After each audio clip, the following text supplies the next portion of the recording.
সামনে বসা মুসলমান ভাইরা, পর্দার আড়ালের সম্মানিতা মা এবং বোনেরা, প্রশাসনের ভাইরা, প্রাণ প্রিয় সিরাজগঞ্জবাসী, দল মত নির্বিশেষে কোরআনের অনুষ্ঠানে যারা আমরা এসেছি, খুশি হয়ে বলছি আলহামদুলিল্লাহ। লিখে দিয়েছেন তাফসীরুল কোরআন মাহফিল। এটা লিখেছেন বুঝে শুনে তো নাকি? তাফসীর বাংলাদেশে যেগুলো হচ্ছে, আমার হিসাবে আমি পেয়েছি প্রায় 5 প্রকার তাফসীর এদেশে হয় এখন, বাংলাদেশে, ভারতে আর পাকিস্তানে।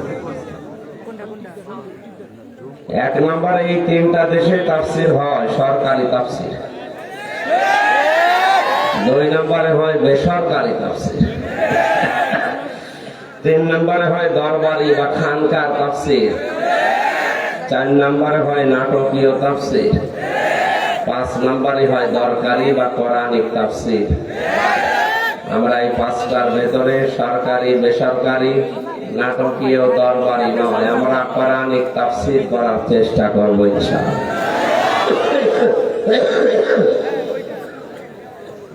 আমার আজকের আলোচনার বিষয় হচ্ছে কাজের সময় কাজ।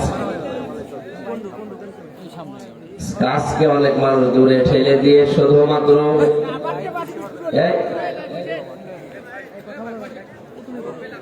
যারা মিডিয়ার যারা আছে বসতেছেন, বসে আর নাড়াচাড়া করার দরকার নেই। 3 বছর তো এরা একদিনও দেখেনি, সেমন তো জিজ্ঞেছিল, এখনো পারবে, আপনারা দেখার দরকার নেই। এইভাবে থাকছে, যেভাবে দিয়েছেন এভাবে থাক। আগামীতে যদি কমিটি অনুমতি না দেয়, আপনার দরকার নেই। আমাদের জন্য এই পেছনের মানুষগুলো খুবই ডিস্টার্ব করে। কোরআনে কারীম যারা শুনতে এসেছে, বিশ্ব নবী মুহাম্মদ রাসূলুল্লাহ সাল্লাল্লাহু আলাইহি ওয়াসাল্লাম, তাদের জন্য কোরআন সম্পর্কে কয়েকটা তথ্য আমাদেরকে জানিয়েছেন 1500 বছর আগে। আল্লাহর নবী বলেন, লা তুহসা আজাইবুহু, এই কোরআনে কারীম আল্লাহ এমন ধারাবাহিকতায় নাযিল করেছেন যে এর আশ্চর্যকারিতা কোনোদিন শেষ হবে না। দিন যত যাবে কোরআনের আশ্চর্য, কোরআনের যে বিজ্ঞানময় আয়াতগুলো মানুষ গবেষণা করবে, তত এখান থেকে নতুন নতুন তথ্য পাবে। আলা তোবলা গরাইবুহু, এখন আর কোনোদিন পুরাতন হবে না। পৃথিবীর বহু কিছু পুরাতন হয়ে গেছে। নভেল, নাটক, চলচ্চিত্রের যে সিনেমাগুলো হিট হয়, খুব বেশি হলো 2 বার, 3 বার, 5 বার, 10 বারের পরে আর মানুষের মন ওদিকে থাকে না। 1500 বছর নাজিল হওয়ার পরও এটা আজও পুরাতন মনে হয় না। জেলখানায় 3টা বছর আবদ্ধ ছিলাম একটা ঘরের ভেতরে। আমার এই ছোট্ট জীবনে আমি দেখেছি, ওখানে তো বঙ্গবন্ধুর জীবনী ছাড়া অন্য বই আর নেই সেরকম। ওইটা কত বড় পড়ে হতে আমি মুখস্থ করে ফেলেছি। 2 নম্বরে শুধু কোরআন শরীফ আছে। এই 3টা বছরে যেহেতু অর্থ ব্যাখ্যা আমার কিছুটা হলো আয়ত্ত ছিল, জানা ছিল, কোরআন এত পড়া পড়েছি, 3 দিনে প্রথম আমার খতম হয়ে যেত, পরবর্তীতে 7 দিনে শেষ করতাম। মাওলানা মামুনুল হক, মাওলানা শাখাওয়াত হোসেন রাজি সহ যে কয়জন আমরা এক জায়গায় ছিলাম, প্রতি 7 দিনে প্রতিযোগিতা হতো কি শেষ করতে পারে। তাহাজ্জুদের নামাজ মিলে, নফল নামাজ মিলে, এমনিতেই নামাজ মিলে, আর বাইরে পড়ে 7 দিনে শেষ করাই লাগবে। এত পড়ার পড়েছি এই কোরআনে কারীম, এখনো মনে হচ্ছে নতুন পড়ছি। 1500 বছর আগে নবীজির এই কথা, ওয়ালা তুবলা গরাইবুহু, এটা কোনোদিন পুরাতন হবে না। এর বাস্তব সাক্ষী আমি নিজে। বাইরে থাকলে হয়তো বিভিন্ন বিষয়ের বই পড়া লাগতো, ওখানে যেহেতু অন্য কোনো বই সেরকম পাইনি, শুধু একটা কিতাবই পেয়েছি। মন মতো একেবারে সাজিয়ে পড়ে এখন যদি নতুন মনে হয়। জীবনে যারা কোরআন হাতই দেয় না, তাদের কাছে কেমন লাগবে? কোরআনে যত আয়াত আমি পড়েছি, সূরা বাকারার 121 নম্বর আয়াতটা আমার কাছে সূরা সূরা 42 নম্বর আয়াতটা আমার কাছে, সূরা ইব্রাহিমের 42 নম্বর আয়াতটা আমার কাছে বেশি আশ্চর্য মনে হয়েছে। কোরআনের আশ্চর্যকারিতা যে শেষ হবে না।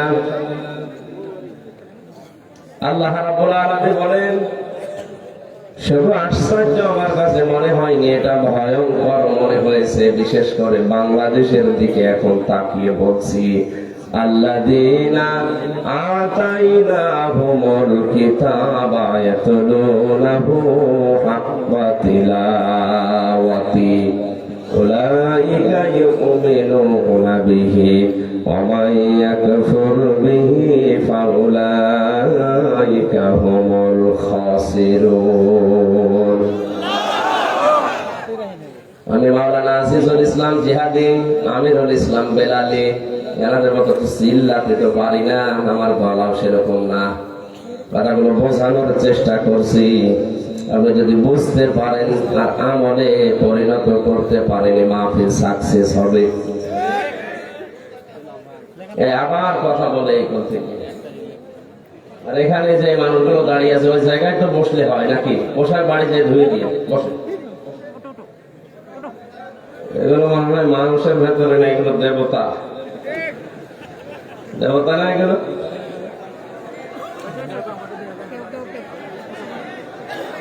বসলেই তো হয়, বসে বাড়ি যে পোশাকটা ধুয়ে দিয়ে বসে।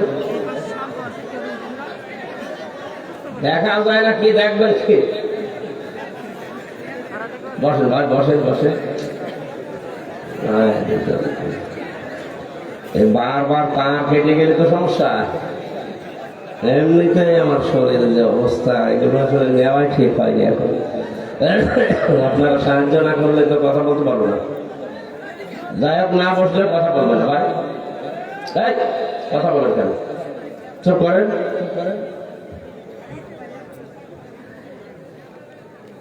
আমি সহ যারা উপস্থিত আছি সবাইকে আয়াতটা থেকে 4টা শিক্ষা নেওয়ার জন্য আহ্বান জানাচ্ছি। খুব ভালো করে শুনবেন। আল্লাহ পাক বলেন, আমি যাদেরকে কিতাব দিয়েছি তারা এই কিতাবের হক আদায় করে তেলাওয়াত করে। কি আদায় করে? বলেন বলেন। হাক্কা তিলাওয়াতি শব্দের ব্যাখ্যায় মুফাসসির ইকরাম যারা তাফসীর করেন তারা লিখেছেন, আলেম যারা আছে, সম্মানিত ব্যক্তিবর্গ যারা আছে, সবাইকে নিয়ে আমি আয়াতটার দিকে প্রবেশ করছি। একটু তাকান। আল্লাহ যাদের কিতাব দিয়েছেন তারা এর হক আদায় করে তেলাওয়াত করে। উলাইকা ইউমিনুনা বিহি, এই মানুষগুলো আল্লাহ তার কুদরতের আঙ্গুল এভাবে দিয়ে ইঙ্গিত করছে। এই মানুষগুলো সিরাজগঞ্জের সরঙ্গা থানায় এই মাহফিলে যে মানুষগুলো বসে আছে, এই মানুষগুলোই উলাইকা ইউমিনুনা বিহি, এই মানুষগুলোই আমার কোরআনকে বিশ্বাস করে, যারা এই হক আদায় করে কোরআন তেলাওয়াত করে। হক আদায় করার জন্য শর্ত 4টা। কয়টা? বলেন বলেন। এর পরবর্তী শব্দটা কিন্তু আরো কঠিন। আমাই ইয়াকফুর বিহি ফাউলাইকা হুমুল খাসিরুন। এই 4টা হক যারা আদায় করে না, 4টা শর্ত যারা মানে না, এই মানুষগুলো আমার কোরআন বিশ্বাসও করে না, এরা ক্ষতিগ্রস্ত। জোরে বলেন নাউজুবিল্লাহ। কথা যেহেতু আমার আল্লাহর মুখের কথা, এটা ভয়ঙ্কর, খুব ভালো করে মিলান। আপনি মনে করছেন আমার বাবা মুসলমান ছিল, দাদাও ছিল, আমিও আছি, আমি কোরআন পড়ি, বিশ্বাস করি না। আপনি বিশ্বাস করেন কিনা আল্লাহর এই আয়াতের দিকে আপনি এবার মিলাবেন। হক আদায় করার শর্ত কয়টা? আরো জোরে। জোর হলো না। 1 নম্বরে এটা শুদ্ধ করে পড়া লাগবে।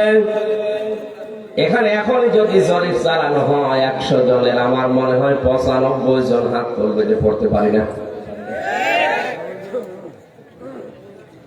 কোরআনে কারীম পৃথিবীর একমাত্র কিতাব যেটা পড়লে বুঝে পড়েন আর না বুঝে পড়েন, যদি শুদ্ধ হয় তো অবশ্যই অবশ্যই 10টা কি হবে, আর যদি অশুদ্ধ হয় পড়া তো দূরের কথা, সওয়াব নেই আর গোনা হবে আপনার।